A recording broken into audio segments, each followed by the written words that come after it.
All right, if I have my little thing, we'll get rolling.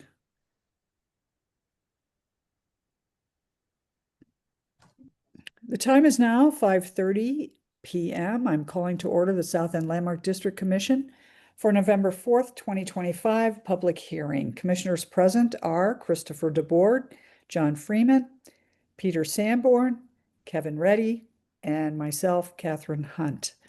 Today, the commission will be holding a public hearing to review applications in accordance with the Commonwealth of Massachusetts executive order suspending certain provisions of the open meeting law, extending the suspension of these provisions until June 30th, 2027. We are conducting this meeting online.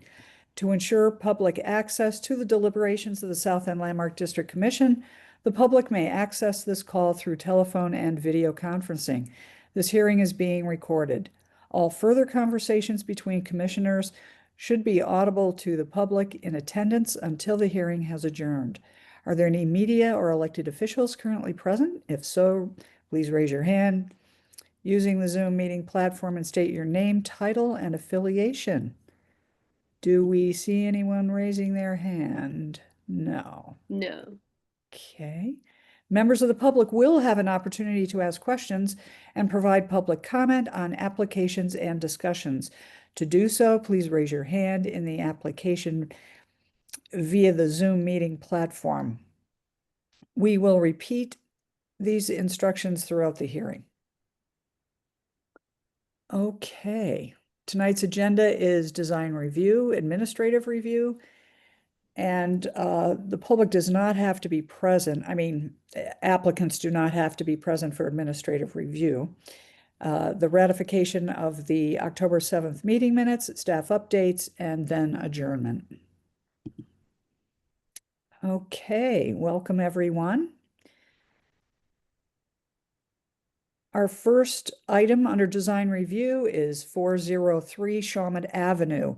The proposed work is to remove and rebuild exterior walls at the 5th and 6th floors. Do we have a representative from the applicant here? Please raise your hand if you are, and we will be happy to make you the co-host.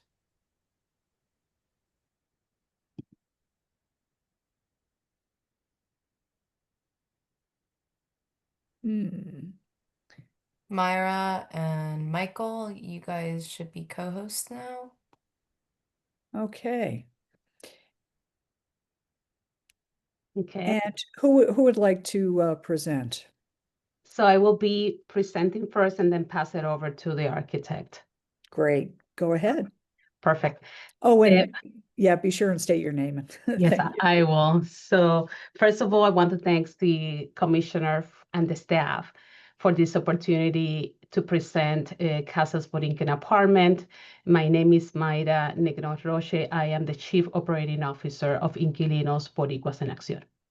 As a brief introduction, for 57 years, IVA has been an integral part of the South End community.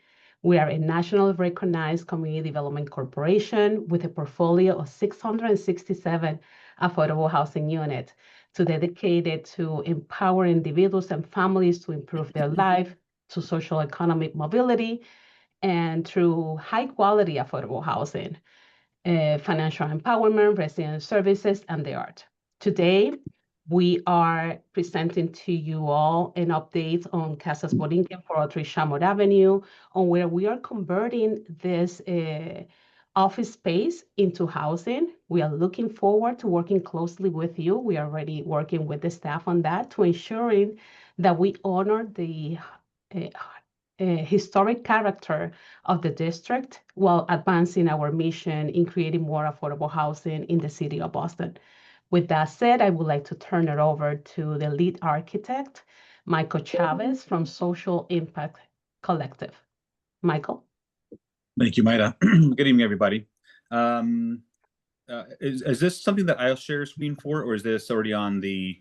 It is on the presentation, but you're more than welcome to share your screen as well. Okay, great. Can I have access to that the other Michael Chavez that's on here for sharing purposes? I have it open on the other device. Yeah, let me look for it.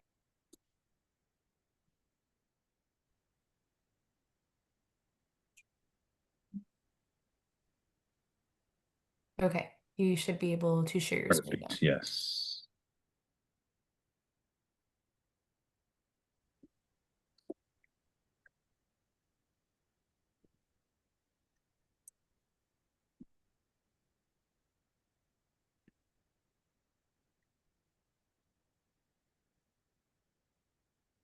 Okay. Can everybody, let's see here. Everyone see that? Yeah, Yes. that's good. Okay, great. I set my timer here to make sure I don't go long. Okay. Yeah, good evening, everybody. My name is Michael Chavez. I'm the co-founder and principal of Social Impact Collective. We're the collaborating architect with Davis Square Architects. This is what we're presenting here is for 403 SHAWMUT. This building is located on the corner of SHAWMUT and West Brookline. The building was originally it's a hotel residence historically, but most recently was IBA's headquarters as an office space. This building is part of the portfolio that we're working on now. Is being converted into 5 units of income restricted housing, with the first floor being a commercial space. And so after we received our permit and started to work on the building and opened up some of the interiors, we found that there was a lot more issues with the building than we had initially understood there to be before any kind of demolition happened.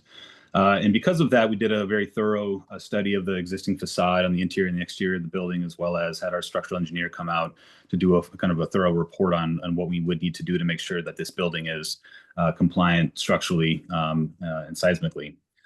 So I'm going to go through a series of photos about showing what the existing condition is, as well as what we're proposing to do. I might move through it relatively quickly because there's a lot of information, and then we can always jump back into it. But this is some of the some historic photos that we knew of as early as the 70s. Essentially, it's the same building today. It hasn't really changed much over the years. But since that time, it's been receiving a lot of weather damage over the years. So some of the things that we found once we opened up was that there was a significant fire at one point prior to IBA getting the building in the 70s. The 75% or so of the roof was reframed and replaced. And as you work your way down, there was some significant fire damage on lower floors all the way down towards the basement.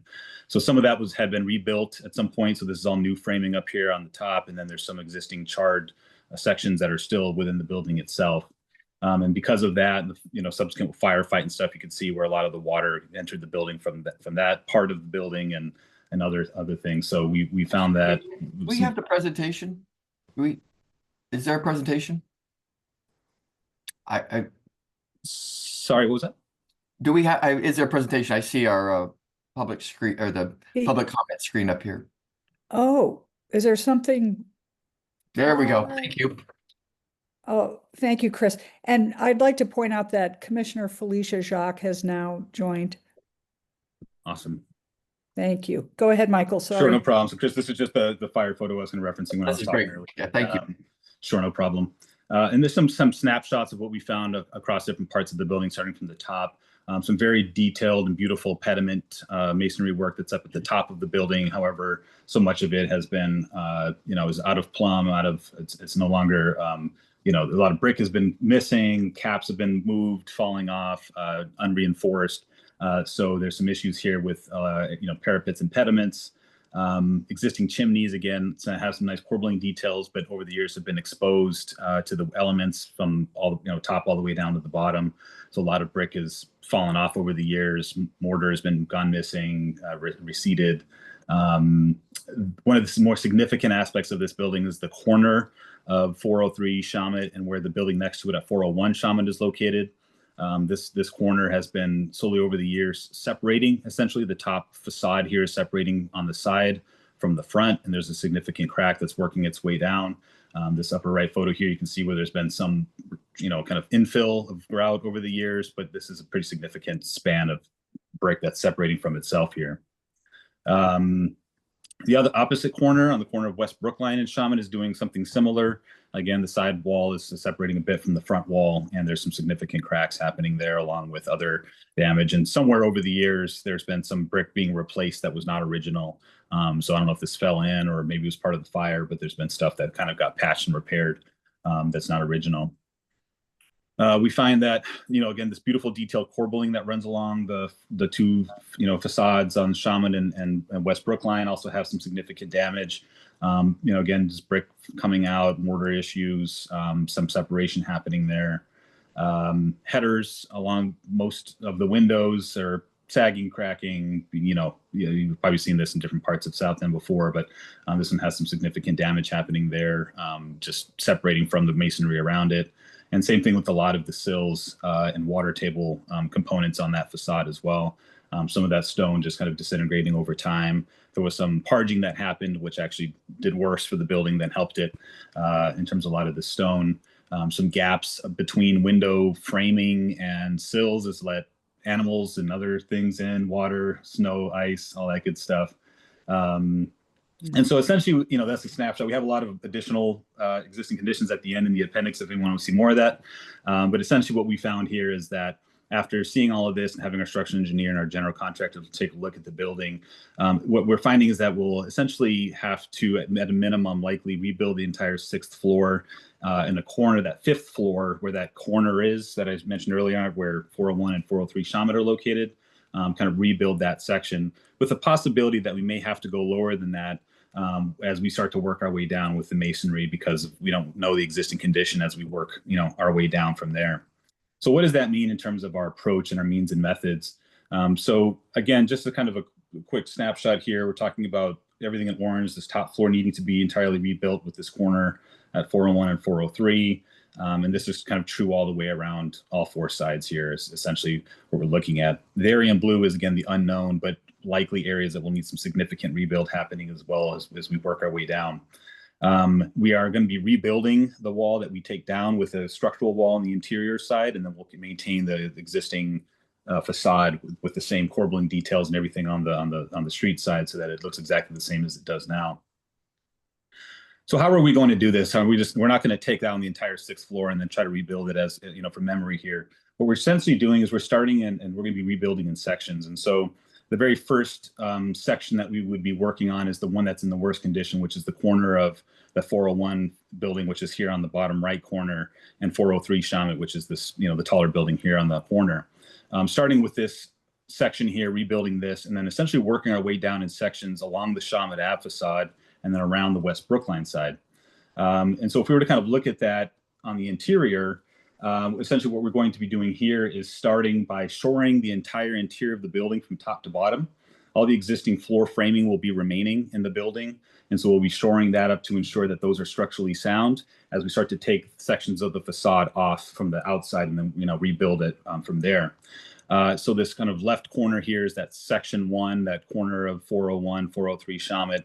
We'd be rebuilding this and working our way down to the point where we find solid masonry and mortar, and then rebuild this section back up again, and then move on to section 2, do that, move on to section 3, and kind of work our way around the building. This tends to be working in bays. About every 2 windows or so is what each section tends to work out to be. And how are we going to do that? So one of the ways that we're focusing here is that as masonry is being removed, and this is all going to be done by hand, we're not doing any kind of mechanical demo on this building, so everything will be taken down by hand by our masons. Each side of these sections will be essentially removed in a toothed format. So this is more of a diagram here, but we'll be kind of toothing each one of these edges as we work our way down so that the old section and the new section can tie back into each other seamlessly. We want to maintain all of our course lines, all of our mortar lines, all of the corbelling detail that you see on the facade, and carry it all the way around the facade in this kind of way. And some of the things that we're looking for as we work our way down to say, okay, now that we found some solid masonry we can rebuild again, are things like no receding masonry joints, open joints. Just move this here. The mortar itself does not have a dusty or flaky component to it. The brick is not loose and disintegrating. So we're going to be really looking for a solid base of masonry that we can then rebuild and work our way back up from. And then some of the key areas as we also are rebuilding, we're focusing a lot on the different parts of the building and how do we rebuild it. And so we've identified 4 key areas for, the masonry walls, the window openings themselves, which we know are in poor shape. The chimneys, again, we know that they are in poor shape at the top. In the interior, they might be in a little bit better shape. We have these masonry piers that are between windows. These actually seem to be in decent shape, kind of 5th floor, 4th floor down. So we're going to be paying attention to those pretty closely. And then the joist to wall connections, essentially everywhere where the floor connects to the wall itself. The two key areas that have had the most water damage have been around the windows and where the floors have met the walls. And so we're paying close attention to those areas when it comes to deciding whether we can rebuild just the area around the window or have to take out an entire section of that facade to be able to rebuild it. And so that's how we're kind of, paying attention to those details. We've done quite a bit of testing on the building itself. We did some epoxy anchor testing to test the capacity of the walls where the floors will be meeting the walls. You see a lot of old buildings where to be able to hold the wall to the floor, they would add, these plates on the exterior of the building. Sometimes you see stars or other kind of details that have been added to kind of decorate the facade. What we're trying to do is avoid those plates on the exterior of the facade so that we can keep the facade as it is now. And one of the ways we can do that is by having the interior flooring anchored to the brick using these types of epoxy anchors. And so we did testing to ensure that that would be true. We found that the anchors do have the capacity, the walls do have the capacity to hold these anchors at the levels that we need them to avoid having to put additional plates on the outside of the building.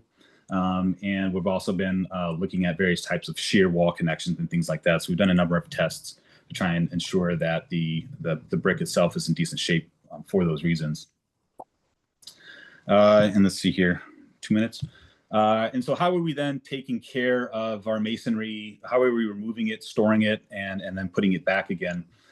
So as we start to take our brick off the building, we're going to be trying to keep as much of the original brick as possible to reuse on the facade sections of the building throughout the entire thing. So as we take it down, they'll be removed and cleaned on site.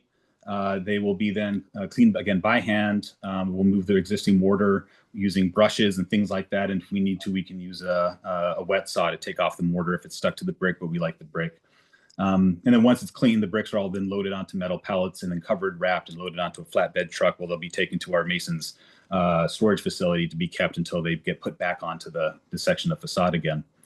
There's also some key elements like this cap at the top of this pediment that we want to keep. We don't want to replace these kind of custom details here, so we'll be taking these off very carefully, cleaning those up and putting them back again.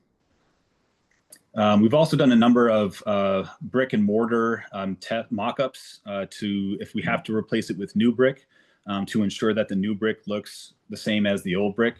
And so we've done a number of mock-ups on the building itself, and here's some examples of the new mortar matching the old mortar, a new brick that's here that's going to be in line with the existing brick.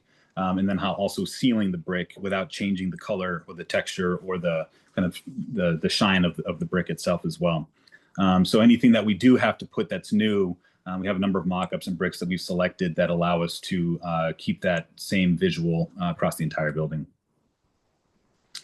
And lastly, we've done a number of facades again with profiles. We wanted to ensure that we keep all of the existing profiles on the entire building as we can.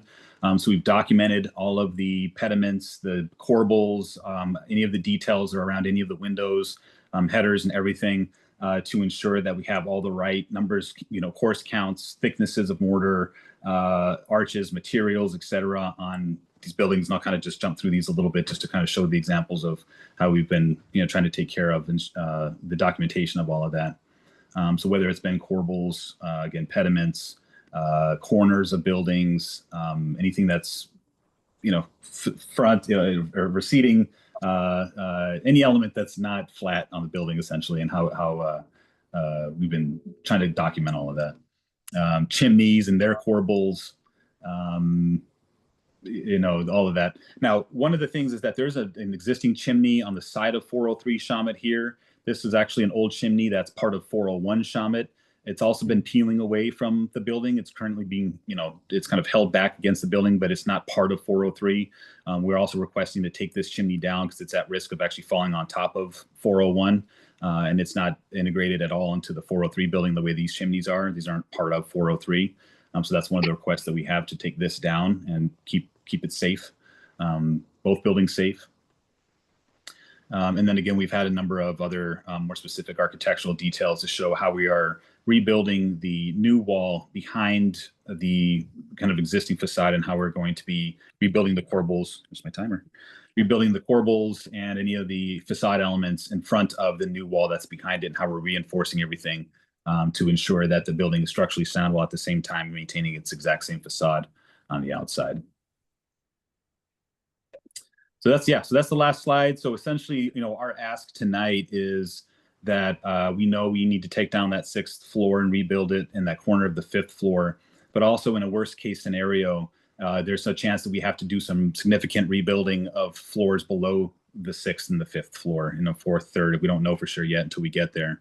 And so we want to make sure that we are, in line with the Southland Landmarks goals of maintaining historic, buildings like this, but at the same time, making sure that they're safe for Eva and for the residents as well.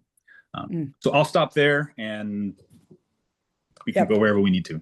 Thank you, Michael. That's an excellent presentation. I think we all appreciate the detail you went into regarding your approach and methods. My God, what a challenge. We're going to start with, we're going to continue with commissioners' questions and comments. And John Freeman, would you like to start things off? Sure. You want questions and comments in the same time, or questions? Yes, sir. Okay, well, so my first question is to understand, the building is 2 wides or 3 wides at the window bay? 3 wides. 3 wides everywhere, plus Everywhere. then wider at the chimneys? Okay, are you planning to, so when you're rebuilding, are you introducing new structure behind the face-wise? Correct. We're going to be introducing new structural CMU block or concrete block behind the exterior facade, original brick that we're putting back on there. That has a combination of metal reinforcement, and anything that we are keeping actually is going to have some steel plates on the back side of that that's reinforcing it from the interior. So the lower floors that aren't getting entirely rebuilt will have steel plates on the back of that. Are you that looks good. Are you introducing any new steel framing? I'm not counting miscellaneous metals. I don't mean like partitions. I mean cross bracing, interior steel anywhere. There's going to be a significant amount of interior steel on the interior side of the facade that's not being rebuilt exactly. So anything that's being rebuilt will use the CMU block and kind of concrete masonry block. Anything below that, all the way down to the 1st floor, will have steel plates, a number of steel plates and rods that are reinforcing the entire building below where we're rebuilding. Okay.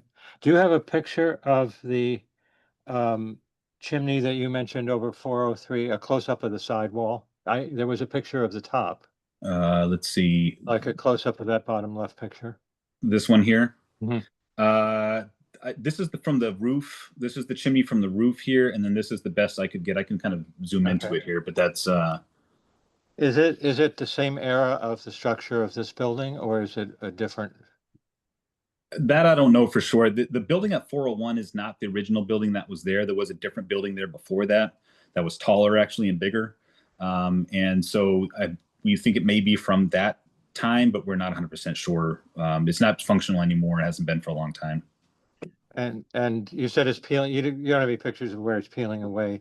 No, yeah. Somebody has pointed something there, but yeah. There's ways we kind of look down from the top, and maybe I should have some photos looking down, but you can kind of see that there's still some light coming down through that area there on both sides.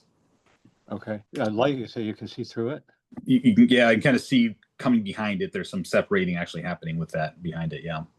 Can you go back to your pictures of the where you're matching the brick? Yes. Zoom this out here. Because it's really hard to. Is this old lime putty, or is it? What kind of mortar was this built with, do you think? Sorry, let me just get this here. Where you had the blue tape and. Yeah, it's down. Oh. Here we go. There you go. Zoom in a little bit. Can you zoom in on those, or one of them? Oops, sorry about that. So anything inside the blue tape is new brick and new mortar, and anything outside is. Yeah, let me see if I can go up just a little bit here without jumping to the next. So what we did.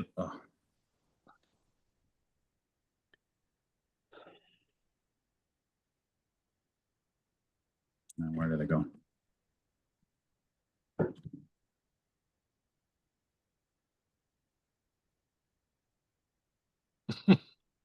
Sorry, I didn't There we mean to go. make this part to it. Sorry about that. Yeah, so I'll kind of look at this one from a little bit further out for a second here, and I can zoom into it. Essentially, what we did is we had created two different mortar options just to look at different, colors of mortar here. We had then, a full brick replacement to put that in there next to the new mortar as well as to the existing mortar that's next to it. And then we also did one where we left the building, anything that we're keeping as it is, but sealing the brick a little bit, which was recommended by our facade consultant, that it doesn't change the color of the brick, doesn't make it shiny, all that kind of stuff. It kind of just looks exactly the same. And so we did a number of tests that includes brick, the mortar, and a sealer as well. So they want you to seal the new brick. Basically the whole thing, right? The new and the old, because we're going to be trying to integrate we're salvaging as much of the existing brick as we possibly can and replacing that on the building. But anywhere we do, we'll be spreading that out. And anywhere we have to infill with the new brick, they want us to kind of just seal the whole thing up. So it's really sealing the old brick, and you might as well just seal everything. Do the whole thing, right? Yeah, okay. Can you zoom in on the mortar? Yes. Rachel, have you guys seen this in person? Yes. Yeah. Go ahead, Jackie. No, we both have. Oh, We I'm sorry. actually had Yeah, a site visit with the EBA team and we're able to take a look at this. okay, that's great. This looks amazingly good. That's really hard to do, I'll say. Got a good mason on this job. Yeah, I want his name, thank you. Yeah, that looks very good. I mean, that's amazing. Okay, thank you. I think that's all my questions, Catherine. So if you want me to jump to comments. Yeah, I think so. I think it'd be helpful. So this is a really difficult job. Yeah. We've done work, my office has done work like this. It's very hard to get all of these things to match. It's very hard to keep the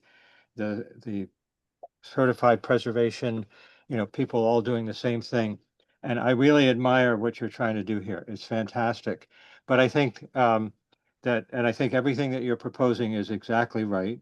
I won't be surprised if you discover down the road that you need to put in more structure on the inside, to better pin things back.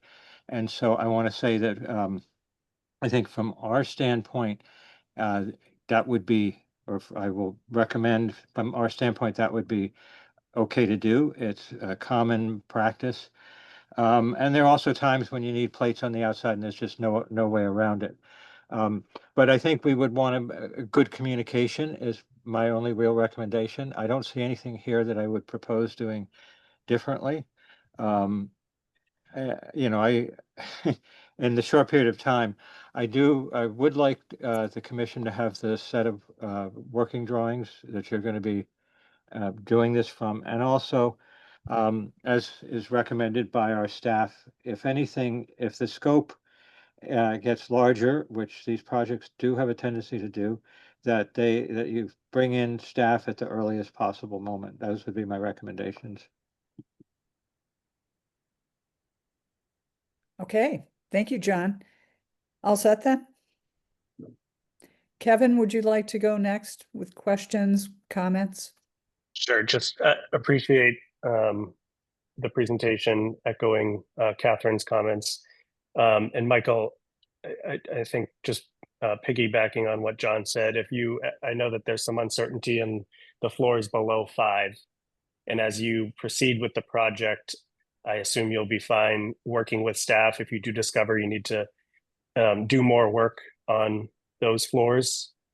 Yes, 100%. Yeah, we spoke with Rachel and Jacqueline and the team about that, and just saying that, we'll be in direct communication with everybody to make sure that, we're keeping everybody in the loop, and anything that they may have any concerns or questions about, we're happy to chat about that, whether it's a weekly check-in or whatever. We're happy to work through that with you all. Great.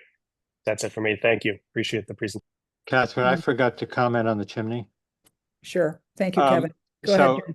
just the one thing that I would comment on, in our regulations, chimneys are considered very important to the definition of or the historic characters of buildings. And I don't see enough. This is a fantastic presentation, but the one thing I don't have enough information on is that chimney, and it's a very evident chimney. It looks like it was original to at least to the era of the district. I'm not sure which was built first. Hmm. So I would ask you to either submit more information on that to staff Okay. that we can see, or try to, find, is there a way that you can keep it, since you're doing all this tie back? I just want more information before we allow it to be taken down, so we're doing our due diligence. Understood. We can do Well, that. On that note, John, I'm going to jump in with a question on that chimney. That chimney served 401 SHAWMUT, correct, Michael? Yes, yes, it did. So it's kind of weird. It's not really, I mean, do we view it as part of this building? It's probably not on the property line, it's probably the face of the building, but it's in their way. It probably belongs legally to the adjacent unit, but they're not going to go fix it. Well, yeah, and that's also an EBA owned property and part of the portfolio work Oh. that we're doing now, which is Oh, nice. well, So Perfect. Okay. right, that so makes it yeah, and it's part of easier. our scope actually of what we're doing in the neighborhood right now, and so we're doing a full roof replacement at 401 and things. So anyway, part of that was like if we could tie those things in together at the same time, essentially was what we were looking to do with this. Oh, okay. So what's the final comment then, John? You want More information, please, and to try and Okay. see if they can save it, because as you know, as everybody on the commission knows, Sure. chimneys are Yeah, important character defining elements of the South End. yeah, And okay. clearly it's lost the top, but we're not asking you to replace that. It's just significant, with the corbelling and everything, it's a significant element on the side of the building. Right. Okay. Thank you. Chris, would you like to go next? Absolutely. Just to comment on the last comment, the building next to it is a very interestingly designed row house. It's about 5 stories high. I've never seen windows like up at the very top. It's very unique, John. If you take a look at it on street view, it's interesting. I'm sure that chimney was not original to it, but could have been the same size building prior. But I've always noticed that building, and I've always noticed this. I see it 1 to 2 times a day because I'm out with my dog in the park, and I was always wondering why the scaffolding was there, has been there for so long, and now I know. And That's right. I know that the netting went up, and I know that there's work going on right now. I don't know what the mason's doing, but I know there's a lot of maybe pointing and such starting that's going on. And I commend you on the work, because this is the stuff I like to do. I remember when a brick ice house burnt in the town I grew up in. My dad sent me down with an axe, and I chipped all the bricks off, and we used them on a construction project. That was 100 years ago. At any rate, I think it's an excellent presentation. I love the preservation efforts that you're going to. I was curious if you might be replacing, if you know of any things that might have fallen off that you might be replacing. I don't know if the pediments would have been the same, those 2. I don't know if you're going to do any. I mean, that would be excellent if that happens. I know that you've got the some steel up there holding the bricks so they're not falling, and that lovely red flashing stuff that's up there. So I say, if I'm just curious if you might be redoing any of those elements that might have fallen off. And the other question I have is the first floor an original storefront, or has that been modified, and is that staying as it is? Let's see. So this first floor, actually, this elevation that you see here, the first floor was infilled at one point. In the past, we don't know when. And so we actually got approval, I think, from you all a while back about redoing the storefront and actually bringing it back to a more historic nature. So we are, as part of this overall scope, we are also updating the storefront to have a little bit more of a historic nature to the building and have a little bit more of a street presence, because right now it's just mostly bricked up wall. And so I think if I look at some of these images here, this is going to be the new storefront on the building for the residential entrance, and then also the commercial entrances, opening up the corner here that you might see in a little bit more traditional way, as well as on the side here. So there'll be more storefront and kind of wood paneling that you'll see on the first floor. So that was, so the part of this whole scope for 403 is also bringing a more historic presence to the street from the storefront perspective.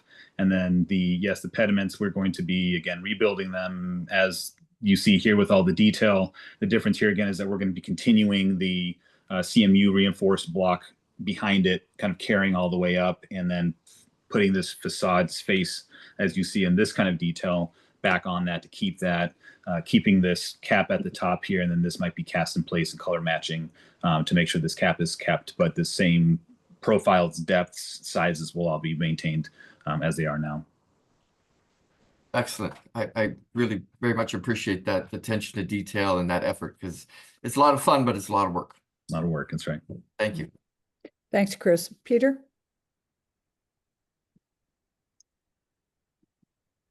Thank you. You've done really extensive investigations. Your presentation was excellent. I do have a few questions. Is the entire building interior, has it been gutted? It's what you see in that kind of initial photo here. It's about in this shape here. Yeah. So the interior stairs are still there. And then basically, yeah, there was just some non-structural partition walls inside that were offices prior to this. So most of it, what you see is.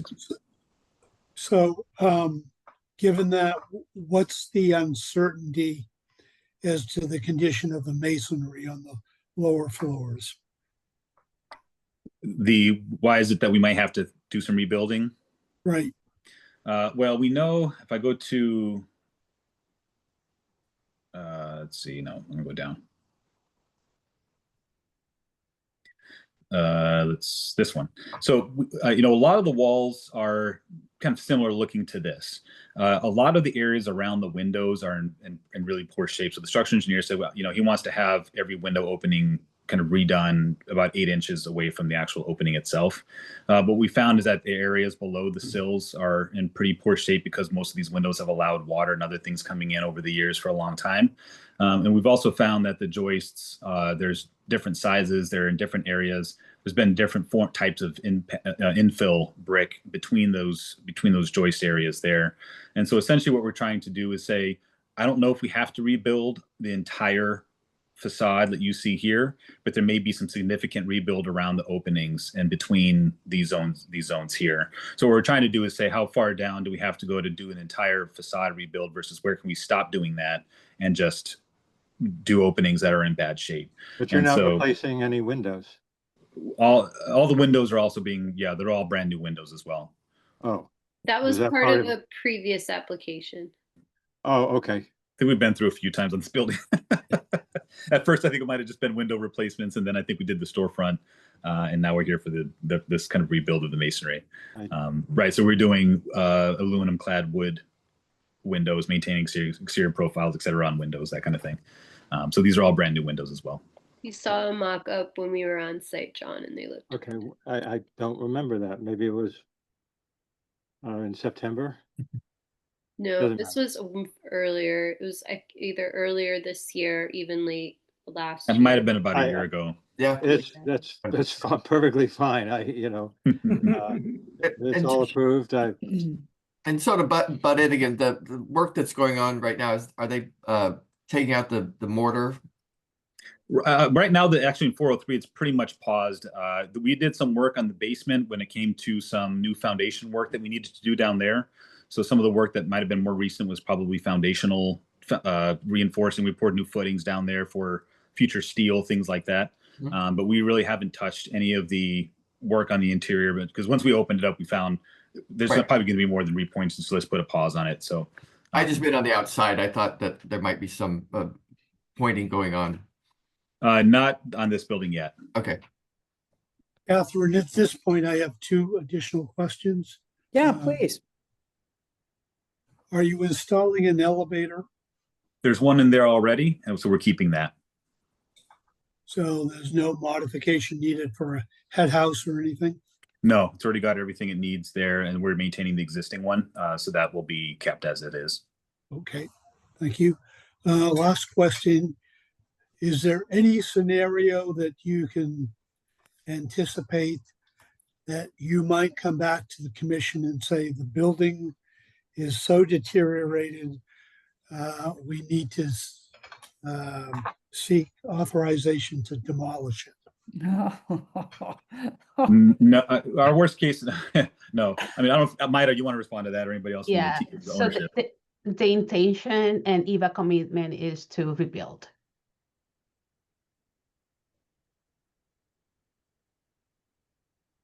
Thank Does you, that Peter. answer, Peter, does that Thank answer you. your question? You're welcome. Okay, Felicia, comments, questions? No, again, it's a very thorough presentation. I appreciate the care, and detail that's been put forth. I just had a couple of questions beyond those of mine that had already been answered by their commissioners' questions. Is the source brick local? I know it's red brick, easy to match, but is it local? I'm doing something in the South End right now, and every time you think it's readily available, it doesn't seem to be. Yeah, it's a good question. I'm not 100% sure exactly where that source of that particular break that we had put in there is. And like you're saying, a lot of it depends on the timing of when you start the work. So I think we'd have to take a close look at that once we begin the work to make sure that it looks as the way it should.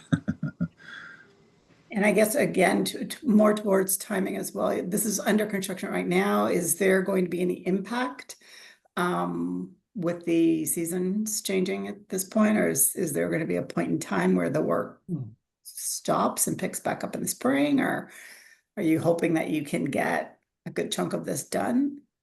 Yeah. Sorry, someone else. The answer on my end is that we've been talking about that right now, a lot about that.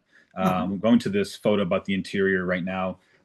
There's a lot of work that we currently still need to do from a framing perspective of the existing framing. There's some sistering, there's some existing beams that are spanning too far that shouldn't be spanning that far, and some other things like that.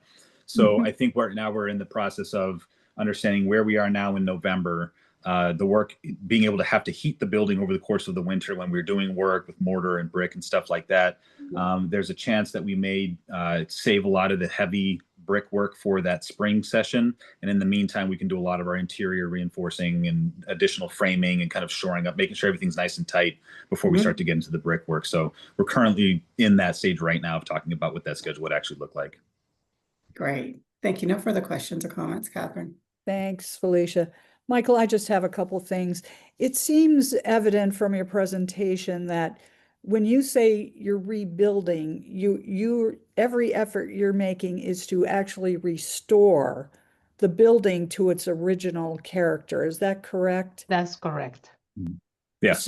Okay, good. So that these, there are some small pieces, some details that may be missing. I know you said you were going to clean and so on, but would you actually recreate those in the way they were historically? You're talking about like existing brick profiles and. Well, I'm talking about those little things at the top, like on the pediment. Perhaps there's These maybe details up here and things. Exactly. Yeah. So stuff like this, we are keeping. There's elements that we don't want to try and mold and fix. These are actually still in decent shape. They need to be cleaned, but they are in good shape. So we're going to be keeping that, cleaning it, and putting the original one back on there. So there are elements like that we're actually going to be keeping. There's certain corner corbels that details like actually, I'm going to jump down here real quick to show you an example of something in the like this. This is a kind of zoomed in. This is the appendix. Yeah, thank you. These kind of things here, they're just they're too nice to try and replicate. So we're going to keep that. Sure. There's some. Sorry, stuff Michael. like But this. if there's a chunk missing or something, are you going to put that back or try to fill in or just leave it like a missing piece? I'm just curious. Yeah, we bring it back to its original state, I guess, if that's what you're asking. I mean, whatever might be. There's nothing missing right now on the facade. Oh, really? It's all, yeah. Oh, in that one image, it looked like there was a chunk of something gone, but no, not there, not there. Yeah, right there. Back a slide. Yes, in that This? center photo, no, up toward the top, right there, right there. Oh, I see what you're saying. Yeah, Yeah. So yeah, there's some mason has some stuff that basically we kind of infill it, smooth it out, clean it up, Okay. color it, that kind of stuff. So yeah, we'd be reworking this and keeping it. Right. Gotcha. But yes. Great. Yeah. Great. And are you working with an historic preservation consultant, or is that your firm? I'm just being kind of curious, nosy. Yeah, we're working with PAL, with Maureen and Marine Cabinet. Kavanaugh. Ah, okay. At PAL. So she's our historic consultant. Oh, excellent. And can I also be nosy about your structural? Sure. Yeah. Souza True. Okay. Is our Great. structural engineer. Yep. Just being nosy. Sure. Yeah.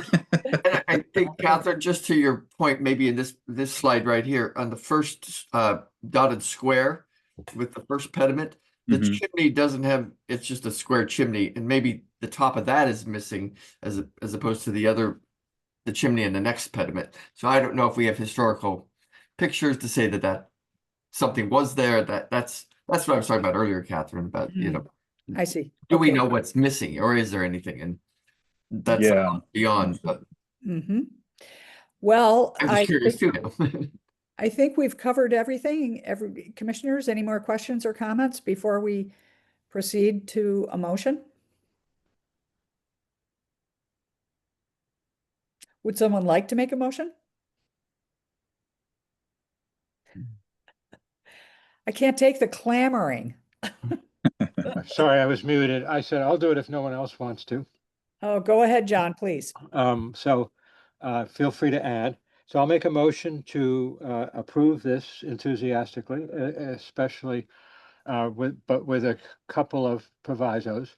The first most important proviso is that any scope increase beyond or below the 5th floor should include staff at as soon as possible, and staff has the right, of course, as they always do, to bring this back to the commission if the scope increases.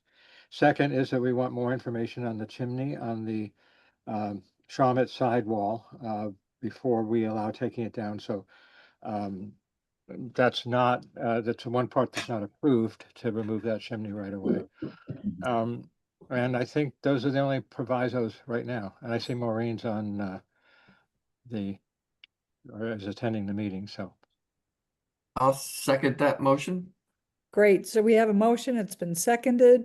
Peter, do you want to say something? Yeah, I have a question for staff. Does the application specifically limit the work to the 6th and 5th floors? If so, if they need to go lower, will they need to come back with an amended application? Yes, Peter, that's part of the motion at this point. Any scope increase beyond or below the 5th floor, they would have to contact staff, and staff would have the right to bring it back. Do you want to have it just come back automatically? I'd be open to that. No, I'm just wondering if the application is limited to the 6th and 5th floor, can we make a motion that's effectively more lenient than what the application I don't think is? it should be myself. I think it's easy for them to contact staff, and if the timing was terrible, the staff was always asked to set up a subcommittee, Yes. right? Okay. Okay, These are really difficult projects. I want you to know, I Yeah. think they're doing a fantastic job, but they're very difficult. And it's always possible that, not due to any of the team getting into trouble. So, but I think it should come back. Yeah, well, unforeseen conditions absolutely apply here. Mm-hmm. So we have a motion. It's been seconded. We'd like to now open it up to public comment before we take a vote. So I'll read the standard language. Members of the public will now have an opportunity to ask questions and provide comment on the application and discussions. To do so, please raise your hand via the Zoom meeting platform. If you are calling in and cannot use the platform, you can press *9 or raise your hand, or you can send your questions to staff via email at southendldc@boston.gov. Do we have anyone raising their hand? No, I'm not seeing any raised hands, and we No. did not receive any written public comment. Okay. Well, the public should be very happy that this job is being done. So now we'll take a vote. Peter, Aye. Chris, Aye. Felicia, Aye. Kevin. Oh, Kevin's not voting, actually. John, Aye.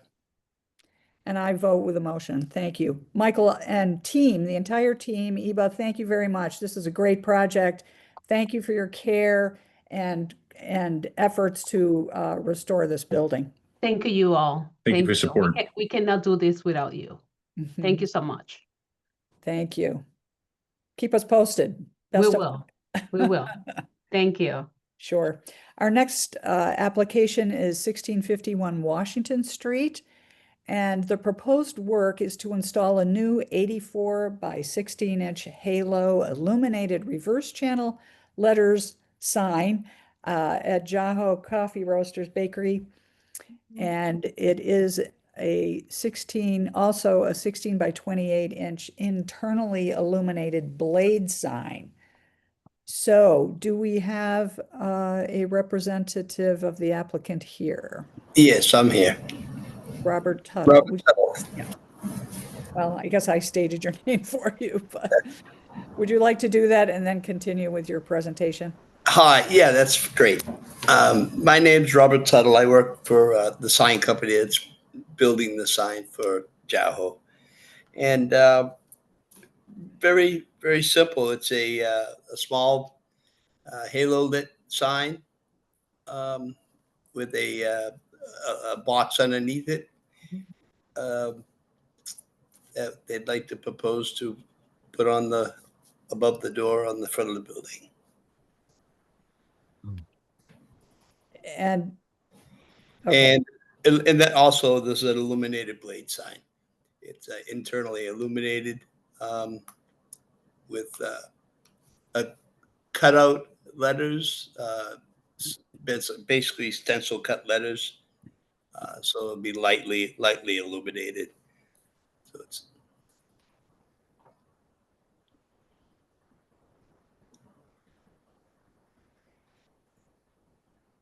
the Jaho sign is basically mounted directly into the facade, the front facade of the building, which is a wood panels with wood studs.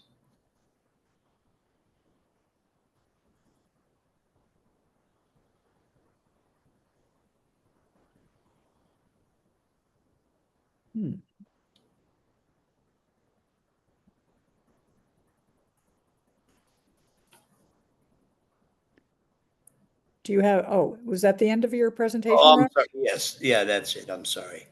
Okay, well, see, you have a night view. That's helpful. Thank you. Okay. I think we'll jump right into commissioner comments and questions. John? Yes, I have immediate questions. Could you go to the slide with the sign drawing on it? Okay. Well, let's go to the other one first. Can you point out and tell me which parts of what we're seeing here are translucent? Nothing's translucent. I'm sorry. The letters coffee, roaster, and bakery is white translucent. Is white translucent acrylic. And lit from behind. And lit from behind. Correct. Okay, that's not allowed. It's not a regulation. Sorry. And what about the Jaho sign? Is any of that translucent? Jaho is halo. Those are reverse channel letters. So that's halo lit. And then I want to make sure because we sometimes have misunderstandings about what that means. Yeah. There's nothing solid stainless. Yeah. I'm sorry. There's nothing translucent. Nothing translucent on the Jaho. That's those are channel letters with the light coming out from the back, and then there's a white pillow backer for the light to shine onto. Behind it. Behind it, correct. Okay.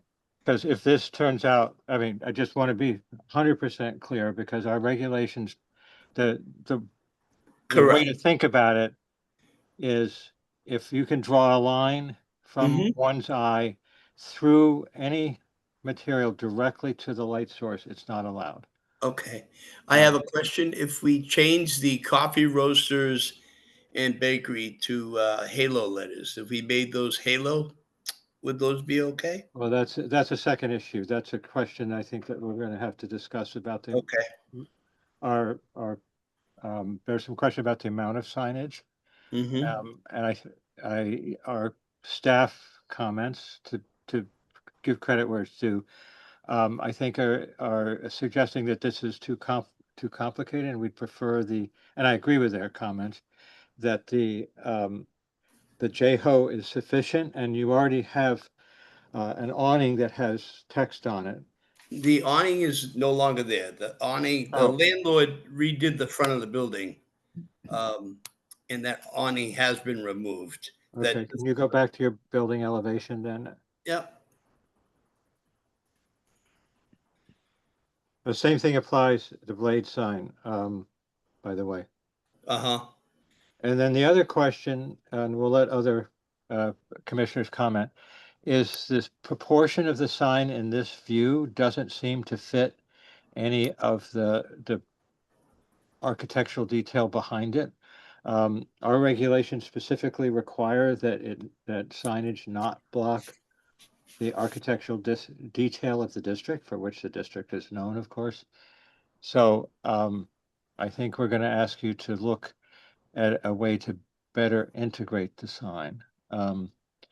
Can you explain to us how far this is from the background and how it sits relative to the detail, the paneling that you see there? It sits flush against it. It's actually right up against it, and it gets screwed directly to the wall. Okay, Catherine, I'll let other commissioners comment. Okay, good. Peter?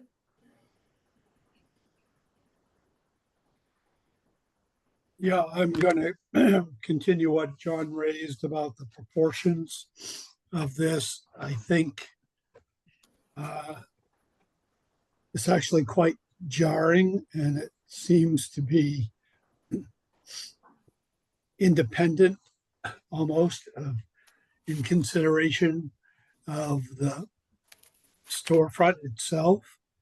And my thought in looking at this, and I did do a site tour, the area between the second floor and the transom area isn't really designed as a signboard because of that molding, those three sections of rectangular molding, and then the molding at the base of the upper storefront. My own thought is that the whole signage, number one, it needs to shrink in size, but it should also be dropped down so that it is almost freestanding, drop down within the dimensions of the transom area. Okay. So that it may be suspended from the ceiling area of the transom area and that it would not project out beyond the overhang. The overhang, that it would be probably be recessed a few inches behind the overhang. Okay. I think that's a good idea. I thought of that, and I don't see any issue with visibility in terms of identification. Okay. I think we'll have to take the blade sign up as a separate matter. But those are my comments for the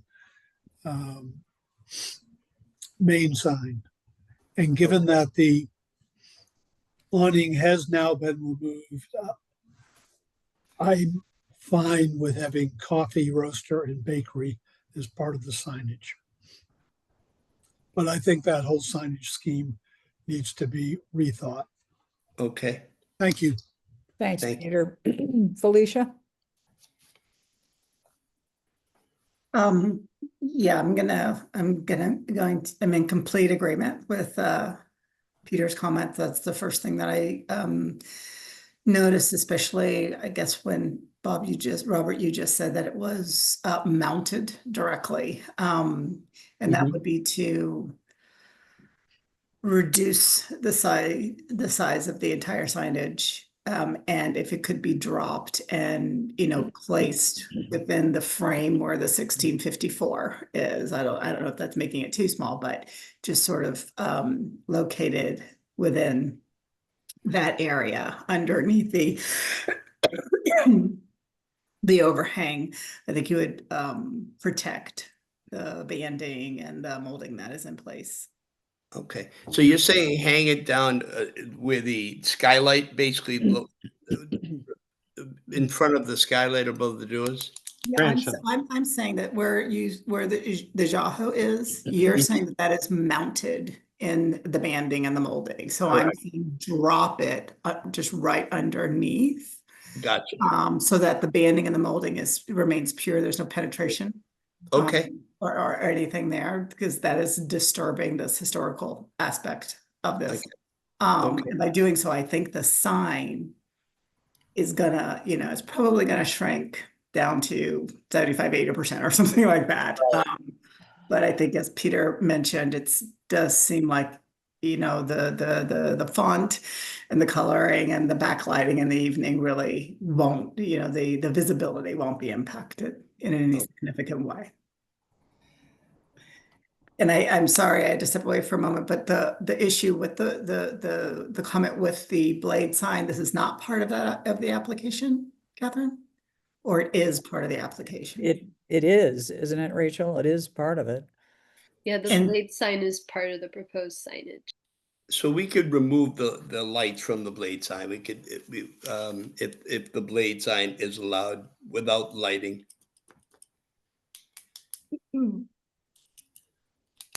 But are we not sort of, encountering the same thing with the install of the blade sign in the pilaster? Where it's located, is it not being nailed directly in the molding? There's basically two posts that would come off the wall. It would be off the wall with two posts in the center of that molding. In the center of the molding, not touching, avoiding the molding, not touching the molding. Not touching the molding. Okay, the image looked like it was sort of penetrating right at the molding. So if that's not the case, then yeah. Anything else, Felicia? No, that's it. Thank you. Okay, thanks. Kevin? No, nothing that hasn't been discussed. Chris? Yeah, another question. Do you have a picture? I know there's a business next to it, next to this. Do they have any signage that we've approved that we have a picture of that? Chris, I'm going to jump in. You're bringing up exactly what I was going to talk about. And I was over there the other day and took a photo looking down the length of this building. And some of the commissioners will remember Anita Curl came in front of us. They're the business right next door. Yep. And it just seems that this is a location that requires a master plan for the signage. And it's disappointing to me that one business is coming in and planning things with a blade sign and so on, and it just goes against what is being done on the rest of this building. So maybe I'm opening a can of worms here and nothing can be done about it, but I'd love to hear other thoughts. Chris, go ahead with your. I was just going to say, have we approved anything else of this significance for any of the for Anita No. Curl or anything else. No, Because Anita I'd like to Curl, see if we did what's there. Because Yeah. we have the similar indentation in the doors. yeah, Anita Curl had a very different approach to their signage. And we worked with them extensively, and it did not involve a blade sign or anything up in the sign band at all. Right. Yeah, I like where we're going with the sign hanging down in front of the transom over the door. I think that's a good direction. Catherine, Anita Curl does have a blade sign. Well, I just took a picture. I don't see it. And my other question was going to be, you're just going to stick with one blade sign, or would you have matching blade signs? We would just have the one. There is a lot of commotion in those windows going on. None of it's permanent, but it's jarring to, good at advertising, what have you, but it's busy.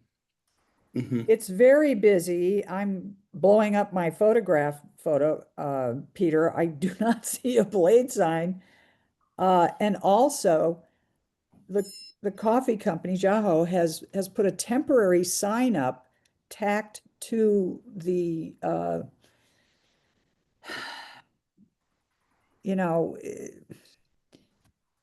I just don't know how that fits into things. Who gave permission for that? I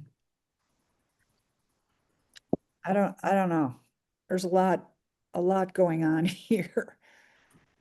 Is it appropriate at this point, since there is so much going on here, that the concept could be the concept of a new hanging sign with an attendant blade sign could move forward, and with the proviso that both are reduced and the ultimate design placement is worked out with staff? Or are there enough things with the current application that we think that there needs to be some further thought? My opinion is I think they need to come back. I think we need to see a revised application. I'm looking at the street view in the Google Street View from August 24. Anita Curl has a blade sign that may be gone. No, John, it's still there. That's the one I was referencing. It's Well- way down at the end. But I think Catherine's suggestion, since this building is one owner, is that correct? Oh, I see that blade sign now. It is way down at the end. Yeah. Yes. Excuse me. I think we Go should ahead, John. Yeah. I like your idea of asking for a master plan and asking for them to come back. Because you're right, I wasn't on the subcommittee, but I remember when Anita Curl came in, and there was a lot of discussion about it. Yes. And this is a significant storefront. It's one of the ones we point to as an example for other buildings in the South End. And John, did your question get answered? Is this or is this entire structure has one owner? It wasn't answered. I'm sorry, I don't know that. I'm with the sign company. I'm not with the. Oh, okay. We're not trying to throw you under the bus. Yeah, We're just trying to make your life harder. that's what I get paid for. But the exterior of the building along the street is so uniform that it would be a shame not to have a master plan for the signage. And I'd also like to know about this temporary sign that has been put up there that says, "We are open." I mean, I believe that was put up by the tenant. They just took down the scaffolding. There's been they've been redoing the whole face of that building for months, and I believe while they were doing the construction, they hung that up there. I don't know that. I'm assuming that's why. well, they need to take that down because they've penetrated the architecture there on two sides of the surrounds, one about on the door and the other on the window. So well, I don't know. Do we have power to say, take that thing down? I don't know. It would be nice to have the master plan, but it looks like there's only 2 storefronts on this building, and then the next building to it has the Spanish grocer. They are separate, though. They look That is a somewhat- separate building. I It can is, yeah. confirm that, absolutely. There's 3 entry, from what I can see, there's 3 entries. There's 2 entries go to the same tenant. Yeah, Plus there's- there's the residential entrance on the right. With Oh, the yes. pediment. Yeah, uh-huh. I think we can ask for a master plan. It's not that complicated. No. Peter is absolutely correct. It's not a sign band. I don't see it as a sign ban, given the way it's designed. I just see it as an architectural detailing on the transition between the commercial and the upper floors. Mm. Yeah, it is broken up by those rectangular details. So I will make a motion. Should we, Rachel, are we better, or Jackie, are we better continuing or denying without prejudice? So, so I just wanted to say, this is Rachel, really quick. So for a master plan to happen, whoever owns the building would have to come forward and present that. And I want to make sure that the applicant knows how to get in touch with that person and tell them that that would have to happen for signage to go up. Okay, so I'll make a That makes motion. sense, because at a staff level, like, we don't know who owns the building or who to connect with and ask them for it. And I don't want them to not have any opportunity to come up with a new signage plan. Okay, so I will say that so I'll make a motion that we, well, just deny without prejudice this particular application, that we recommend they come back with an application that that suspends the new sign backlit underneath the soffit to about the proportions of the transom that's over the double door. And that I'll say that this blade sign can be considered because there's already one on the building. But that it should not be a lit sign. And that we will also request a master plan, because if we just approve this, we'll be setting a precedent for the building without the owner's input. Right. So we would recommend that a master plan be better for the owner of the building. That's my motion. I'll second that. Great. We have a motion. It's been seconded. Members of the public will now have an opportunity to ask questions and provide comment on the application and discussions. To do so, please raise your hand via the Zoom meeting platform.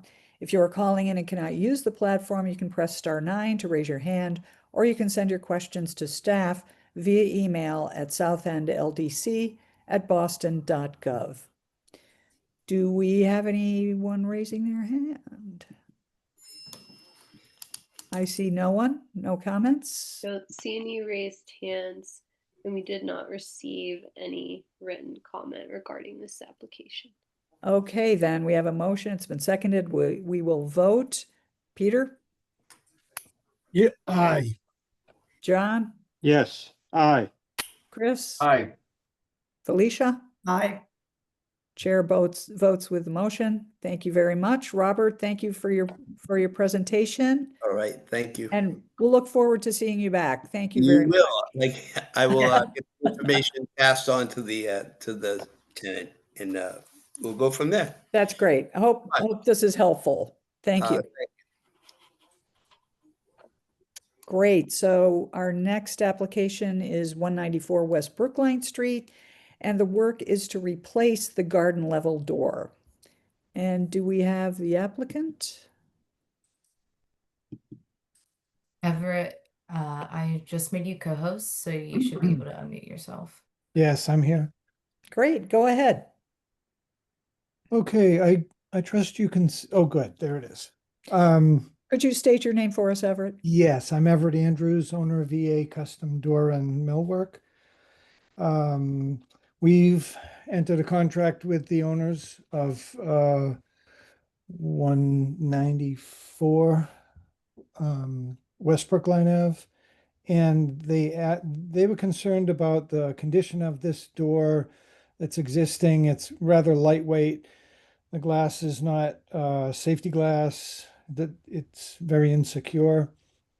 So they wanted something with no glass, and something that would look like it fit the neighborhood. They're trying to be good stewards.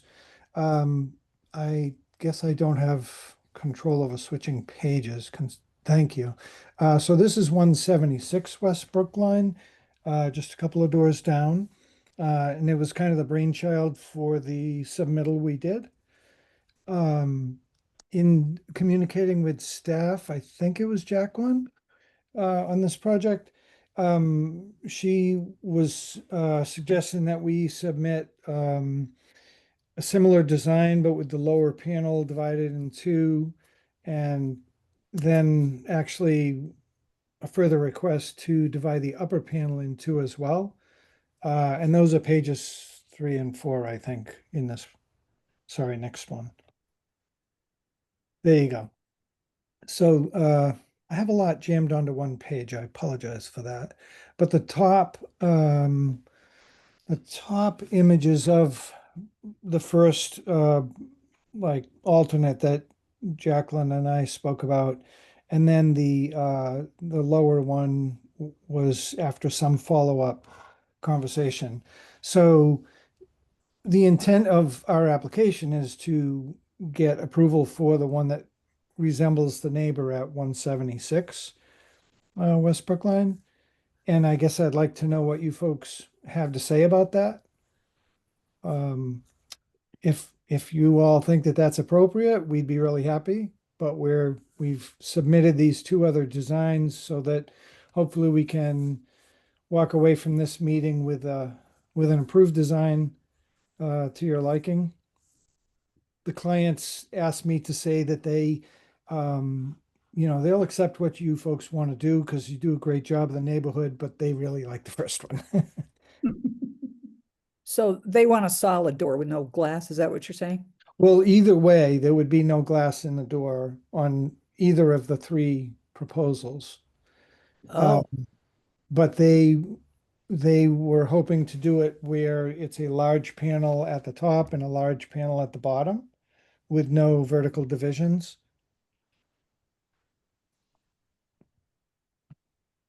okay. Catherine, are you controlling the pages? I It's am me. not.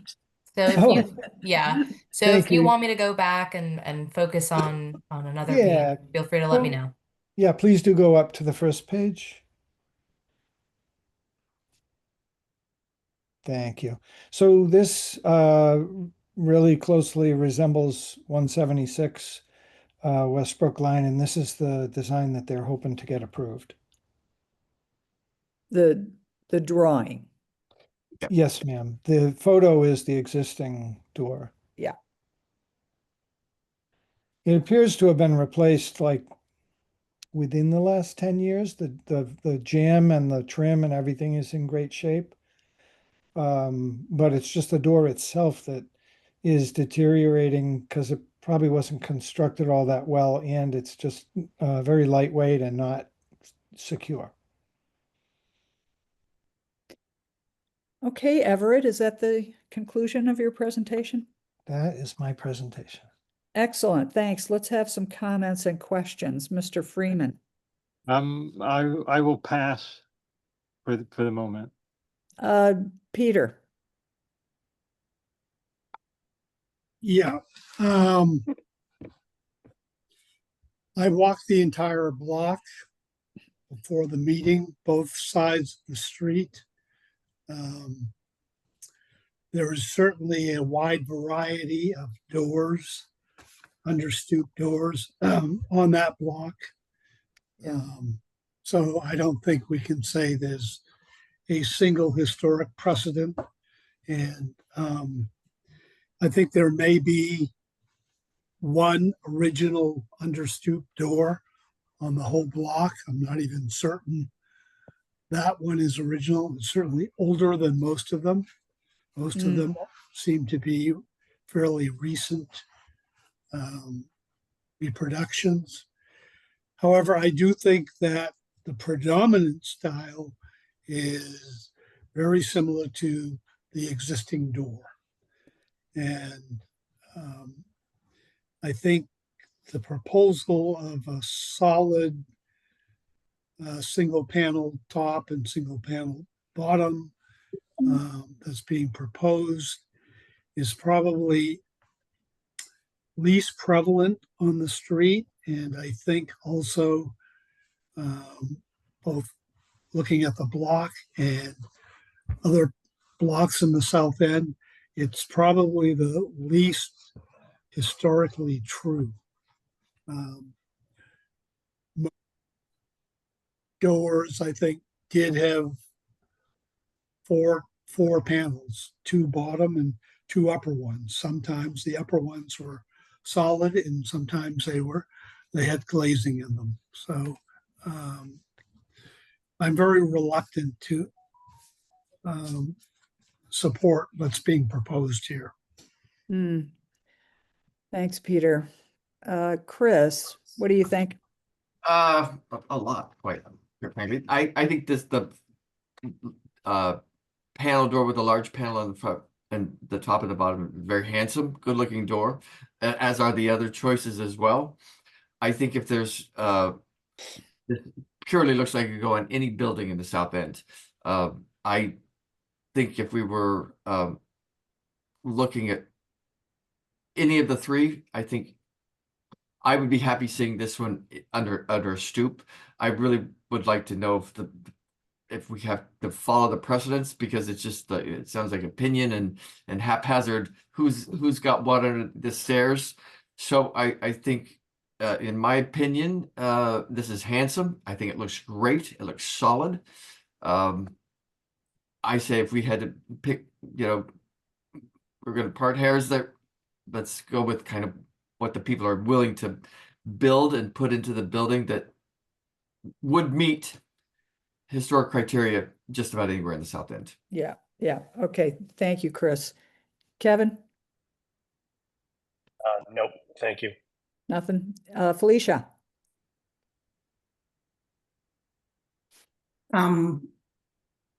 I don't have an issue with the proposed replacement door drawing, since we have three choices right now that we're looking at, and we think that all three could be deemed to meet the criteria. I would say between 1 and 3. I'm not too keen on the second one. The proportions seem a little heavy to me. Can you show that one again, Everett? Thank you. Which one, Felicia? I prefer the bottom one, the double two panels over the top one. So it's between that one or the very first proposed, the preferred door of the applicant. Got it. And John, are you ready now? Yes, thank you. I don't consider myself an expert on the understoop doors, but Peter, who I think has a great knowledge of the history of the South End, seems to agree with our staff recommendations that the 2/2 panel is the most predominant configuration. So I'm going to go with that one, the bottom here. I do think, though, that the proportions could be adjusted a little bit, that the center mullion maybe is slightly bigger than it needs to be. I'm just looking at Google, Street View and looking at the other doors on the street. But I think that that's the most historically correct configuration, given what I've just heard. Thank you, John. I also walked the whole street as Peter did, and 176 is definitely in the minority in terms of those door types. So I would go along with what John just said and Peter, that the historic model seems to be the one with the 2 panels at the top and 2 on the bottom, correct? Yes. Okay, and that was staff's recommendation? Yes. Excellent. Okay, thank you, Everett. Shall we have a motion then? Peter, go for it. Yep. I move that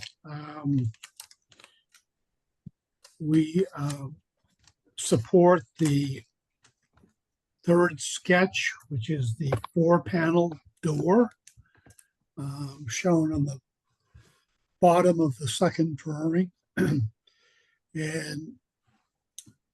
that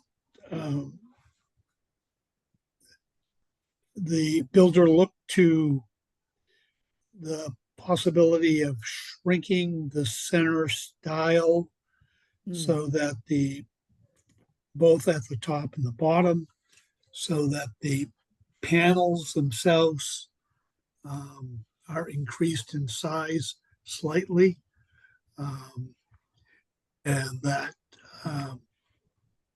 they submit that to staff for staff review and approval.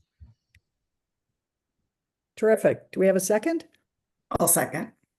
Great. Thank you, Felicia.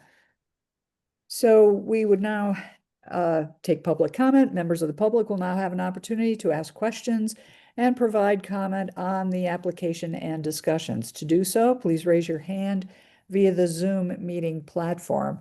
If you are calling in and cannot use the platform, you can press *9 or raise your hand, or you can send your questions to staff via email at southendldc@boston.gov. Do we see any people wishing to comment? I do not see any raised hands, No. and we did not receive any Nothing written written. comment. Okay, thanks, Rachel. Then we will vote. John, Yes, aye. Peter, Aye. Alicia, Aye. Chris, Aye. and I, the chair, vote with the motion. So thank you very much, Everett. I hope your client is pleased. I think they will be at the end of the day, yes. Excellent. Nice Just wanted to job. say I appreciate the work you folks do. It actually makes my job easier. Well, and we appreciate your presentation and giving us options. Very nicely done. Thank you. Great. Thank you. Have a good evening. Terrific. You too. Thank you. Okay, good night. Good night. Good night. Okay, administrative review. Do I read this? I don't have to read that, do I? Do you need a motion to accept these? Thank you, Chris. Yes, has everyone had a chance to review the administrative review? If so, Yes. we could have a motion I'd to. like to make a motion that we accept the administrative review as reviewed by staff. Thank you, Chris. Second. Thank you, Peter. Motion's been seconded. We'll take a vote. Peter, Aye. Chris, Aye. Felicia, Aye. John, Aye. and I from the chair. Thank you. Motion is passed. Next, we have ratification of the meeting minutes from October. I'm going to facilitate this, and I'm going to make a motion that we accept ratification of these meeting minutes from 10/7/25. Well done, Chris. Do we have a second? I will second that. Felicia, thank you. All in favor, just vocal aye. Aye. Abstain. Oh, Peter is abstaining. Then Kevin, you may vote. Correct, Rachel? Or no? I don't think so. Oh, Yeah, I think, yeah. I better brush up on Robert's rules of order. Yeah, I'll look into that one too. I'm actually not 100% sure, but there's 4 and you only need 3. Okay, So, so motion passes. Okay.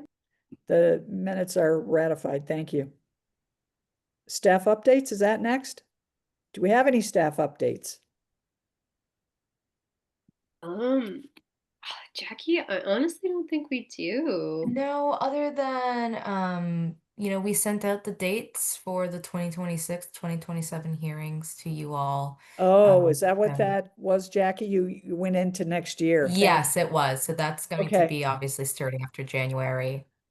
Did you Coming say right you up, went into isn't it? 27, Jackie? Well, so like we use 2027, like January of 2027 to account for Okay. our procedures in Felicia, December. okay. Yeah. Felicia, you're not saying you won't know where you'll be in 2027, are you?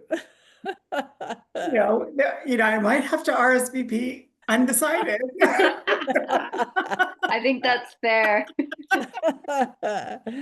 Very good. Well, I think we're moving right along to adjournment here. Awesome.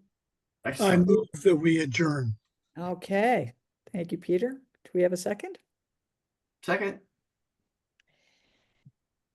Motion's been seconded, so all in favor? I Aye. Yeah, gee, this is leaving me wanting more for some strange reason. It's The meeting is delightful.